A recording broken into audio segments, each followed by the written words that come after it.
Hello everyone, ഞാനൊരു സഞ്ചാരി. എൻ്റെ ചാനൽ സ്വിസ് സഞ്ചാരി.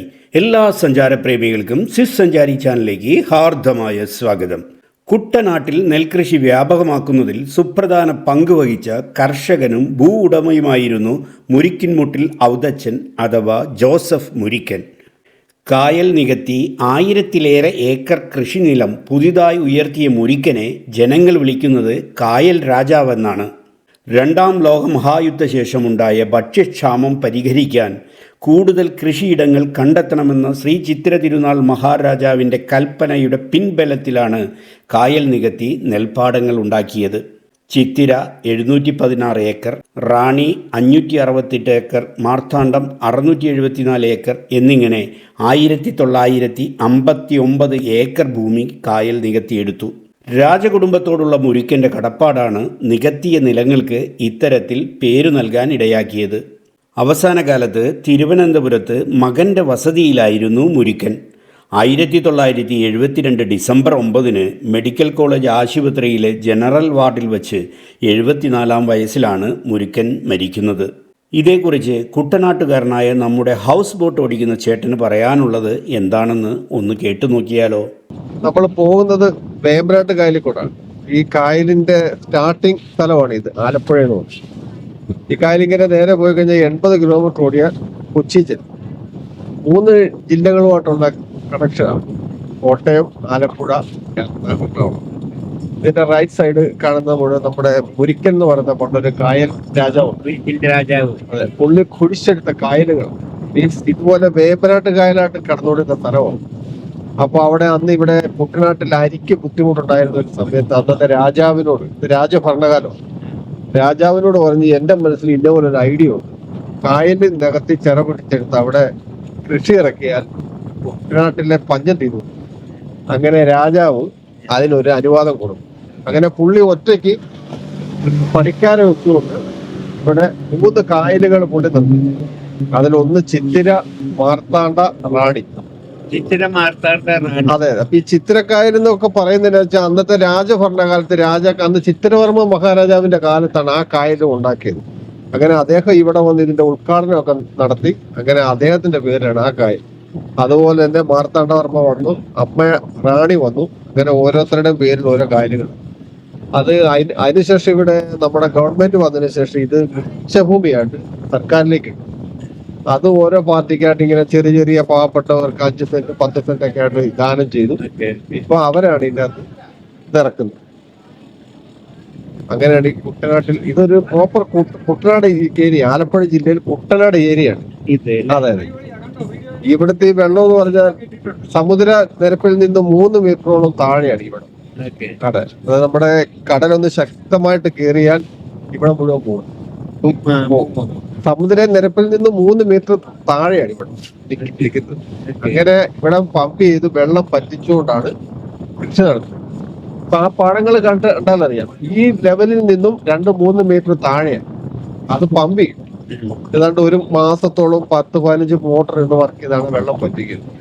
പറ്റിച്ചതിന് ശേഷമാണ് അവിടെ നെല്ലിറക്കുന്നതും കൃഷി ചെയ്യുന്നതും. ഇപ്പൊ ഇത് വന്ന ഈ സ്പീഡ് ബോട്ടിന്റെ സൗകര്യം, ഇതിപ്പോ നമുക്ക് കയറി പോകാം. ഒരാൾക്ക് 300 രൂപ വെച്ച് അവർ ഇതിനൊരു റൈഡിങ്ങിന് വരുന്ന അതൊരു വേറൊരു വെറൈറ്റി ഫീലിംഗ് ആണ്. അങ്ങനെ ഒത്തിരി പേര് കയറി. ഇതിന്റെ അത് 10 മിനിറ്റ് കൊണ്ട് 10 കിലോമീറ്റർ അവിടെ പോകും. ഇങ്ങനെ ഒന്ന് റൗണ്ട് ചെയ്ത് അതൊരു പ്രത്യേക ഒരു അനുഭൂതിയാണ്. ഇതിന്റെ ആ സൈഡ് നമ്മുടെ ആലപ്പുഴ പുന്നമട വള്ളംകളി നടക്കുന്ന സ്ഥലമാണ്. നെഹ്റു ട്രോഫി പുന്നമട കായൽ എന്ന് പറയും. ഇപ്പൊ ഏതാണ്ട് സീസൺ സ്റ്റാർട്ടാ. സെപ്റ്റംബർ ടു മാർച്ച് ആണ് നമ്മുടെ സീസൺ ടൈം. അതാണ് ഇത്രയും വലിയൊരു തിരക്ക് ഇപ്പോൾ ഉണ്ടായത്. ഇനിയിപ്പോ ഏതാണ്ട് മാർച്ച് മാസം വരെയൊക്കെ നല്ലൊരു ഭയങ്കര തിരക്കുള്ള സമയമാണ്. നിങ്ങൾ ആർക്കെങ്കിലും ബോട്ടിൽ പോകണമെന്നുണ്ടെങ്കിൽ പോകാം. അത് വേണേ ഒന്ന് വീഡിയോയിൽ എടുക്കാം. നമ്മുടെ അതെ, എല്ലാവർക്കും താല്പര്യം ഉണ്ടെന്നുണ്ടെങ്കിൽ ചുമ്മാ ഒരു ഇത് സേഫ്റ്റിയാണ്. ആ ജാക്കറ്റ് ഒക്കെ ഇടിക്കും അവര്. ഒരു പ്രത്യേക ഒരു അനുഭൂതിയാണ്. 7 പേർക്ക് വരെ ഒരു ട്രിപ്പിൽ പോകാൻ താല്പര്യമുള്ളവർക്ക് പോകാം.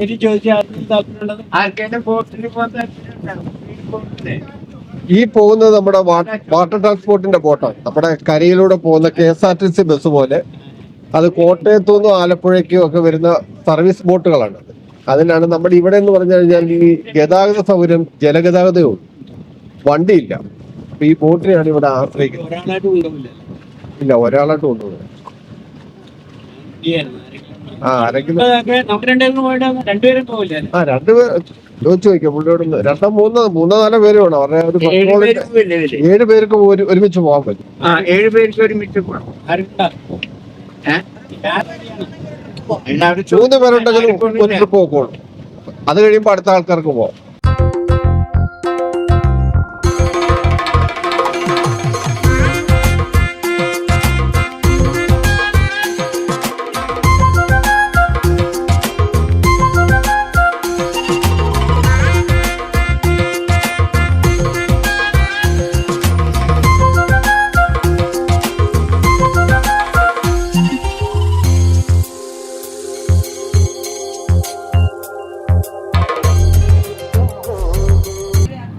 ഇതിന്റെ ലൈസൻസ് ഒക്കെ നമ്മുടെ ഇതുപോലെ തന്നെയാണോ? 5 വർഷത്തേക്ക്? 2010 ഇവിടെ തേക്കടിയിൽ ഒരു ബോട്ട് ദുരന്തം ഉണ്ടായപ്പോ അച്യുതാനന്ദൻ ഗവൺമെന്റ് ഇത് ബോട്ട് ഡിപ്പാർട്ട്മെന്റ് ഷിപ്പിന്റെ കാര്യങ്ങളൊക്കെ നോക്കും. അതിനുശേഷം ഇപ്പൊ ഇത് സംസ്ഥാന ഗവൺമെന്റ് അന്ന് ഞങ്ങള് പോർട്ടുകാരെ ലയിപ്പിച്ചപ്പോ അവരുടേതായ രീതിയിലുള്ള ടെസ്റ്റുകളൊക്കെ ഞങ്ങൾ കൊണ്ടുപോകും.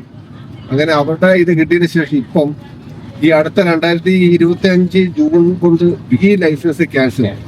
പിന്നെ ഞങ്ങൾക്ക് കേന്ദ്ര സർക്കാരിന്റെ അണ്ടറിലേക്ക് ആക്കി. ഇപ്പൊ ഇനിയിപ്പോ ഞങ്ങൾ അവരുടെ ഒരു കൊല്ലത്ത് പോയി 13 ദിവസത്തെ ക്ലാസ് ഉണ്ട്. അവിടെ വേറെ ടെസ്റ്റ് അതിനെടുക്കും. ചടങ്ങാണ്. അതൊരു ഇതില്ലാത്തൊരു നിയമമാണ് സർക്കാരിന് കാശുണ്ടാക്കാൻ പറ്റുള്ള ഒരു പണിയുണ്ട്. ഞങ്ങൾക്ക് ഒരു തൊഴിലാളിയുടെ 13,000 രൂപ ഉണ്ട്. അതിനൊക്കെയുള്ള നേട്ടം വന്ന് ഞാൻ കിട്ടും. എടുക്കാതെയും പറ്റില്ല. ആ സമയത്ത് വണ്ടി ഓടിക്കുന്നവർക്ക് ഇപ്പൊ പുതിയ നിയമം വന്നെങ്കിലും അത് സർക്കാർ കൊണ്ടുവന്ന വേറെ കാര്യമുണ്ട്. പുതിയ ലൈസൻസ് എടുക്കുന്നവർക്ക് ആ നിയമത്തിൽ എടുത്താൽ മതി. അത് ഇവിടെ അപ്ലൈ ചെയ്യാമായിരുന്നു. ഇവിടെ ഞങ്ങൾക്കും അങ്ങനെയാക്കാം. എടുക്കുന്നവർ ഇനി മുതൽ എക്സ്പീരിയൻസ് ആയ നിങ്ങൾക്ക് 60-70 വർഷം അല്ലെങ്കിൽ 10-60 വയസ്സായ ആൾക്കാർക്ക് പാസ്പോർട്ട് വരുന്നുണ്ട്. അവരെ കൂട്ടൊക്കെ ഇന്ത്യയിൽ പോയി 13 അതിനൊക്കെയുള്ള വരുമാനം ഇല്ല. ഇന്നിപ്പോ ഞങ്ങൾ ഈ 13 ദിവസത്തെ പണി കളഞ്ഞ് 13 ദിവസത്തെ ക്ലാസ് കൂടി അതിന് വേണ്ടിട്ട് 13,000-14,000 രൂപ. പിന്നെ ഇത് കൂടാതെ വണ്ടിക്കൂലി, ഞങ്ങളുടെ റൂമിന്റെ എന്തെങ്കിലും പെറ്റീഷനോ എന്തെങ്കിലും മന്ത്രിക്ക് ഇപ്പൊ സ്റ്റേയില്ല. ഒരു ഇത് വയ്ക്കായിരുന്നു അവർക്ക്. 5 വർഷത്തിൽ കുറവ് എക്സ്പീരിയൻസ് ഉള്ളവര് അല്ലെങ്കിൽ ഇനി മുതൽ അടുത്ത ഇന്ന നിയമത്തിൽ പറയാം. അത് നല്ല ITA പാസ്സായി ഓട്ടോമൊബൈൽ എഞ്ചിനീയറിംഗ് പാസ്സായിട്ട് ഇവിടെ വന്ന് ഈ പാഠം എഴുതാൻ ആരും പറ്റില്ല. ഇത് മോശം പണിയാന്നല്ലേ ഞാൻ പറഞ്ഞു. വരും തലമുറകളാണ് ഈ മേഖലയോട്ട് വരച്ചത്. അപ്പൊ അതുകൊണ്ട് ഗവൺമെന്റിന്റെ വികലമായ ഒരു തീരുമാനം എന്ന് പറഞ്ഞാൽ കാശുണ്ടാക്കുക എന്നുള്ളത്. കാരണം എന്താണെന്നറിയോ, സമ്പന്നന്മാരാണ് ഇത് ദരിദ്രമായ തൊഴിലാളികൾ ജോലി ചെയ്യുന്ന മേഖല ആയതുകൊണ്ട് ആകാം. പക്ഷെ വണ്ടി മേഖലയിൽ ഇതുപോലെ തന്നെ എല്ലാവരുടെയും ലൈസൻസ് കട്ടാക്കിയിട്ട് പുതിയത് എടുക്കണമെന്ന് പറഞ്ഞാൽ നിങ്ങൾക്ക് യൂണിയൻ ഒന്നും യൂണിയനൊന്നും വലിയ ഇതൊന്നും അല്ല. അതൊക്കെ കാശിന്റെ പുറത്തും യൂണിയൻ CTU ആണ് ഇവിടുത്തെ ഏറ്റവും വലിയ. അതൊക്കെ പറയുന്നേ ഉള്ളൂ. തൊഴിലാളികളാണ് വെറുതെയാണ് അവര്. അതൊക്കെ വെറുതെയാണ്.